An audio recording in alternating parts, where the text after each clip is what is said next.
Talagang sinulit at in-enjoy ng kapuso actress Cassie Legaspi ang bakasyon niya sa Siargao Island. Kasama ang kanyang mga non-showbiz friends, makikita ang mga larawan nito na napakagandang kasuotan.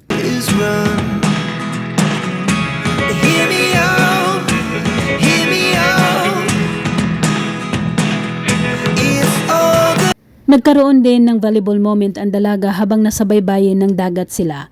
Habang nakikahalubilo sa mga taong naroon, hindi maiwasang maraming lumapit sa kanya para magpa-picture.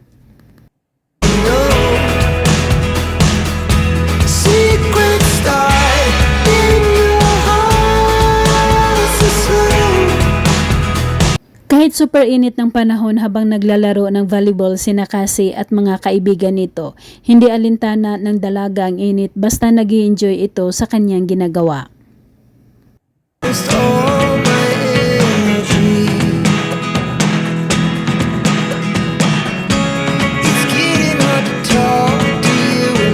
Nakasuot ng bathing suit ang dalaga, pinapartneran niya ito ng long pants pero lutang pa rin ang kasiksihan at kagandahan nito.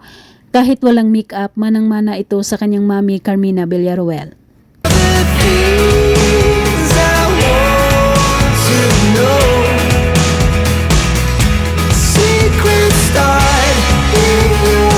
Samantala, narito ang behind the scene ng pagsasama nila sa trabaho ng kanyang amang si Soren Legaspi.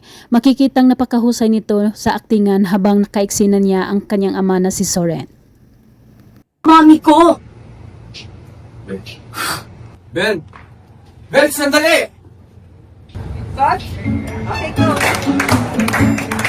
Napangiwi si Cassie Legaspi nang biglang pumasok ang kanyang mami Carmina para yakapin ang kanyang daddy Soren pagkatapos niyang mag-walk out sa kanilang kompetisyon ng kanyang ama.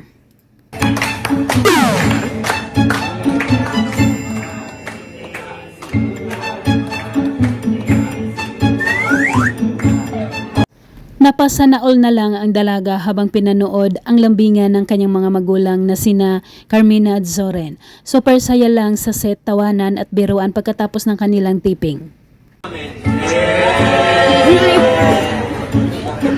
Sana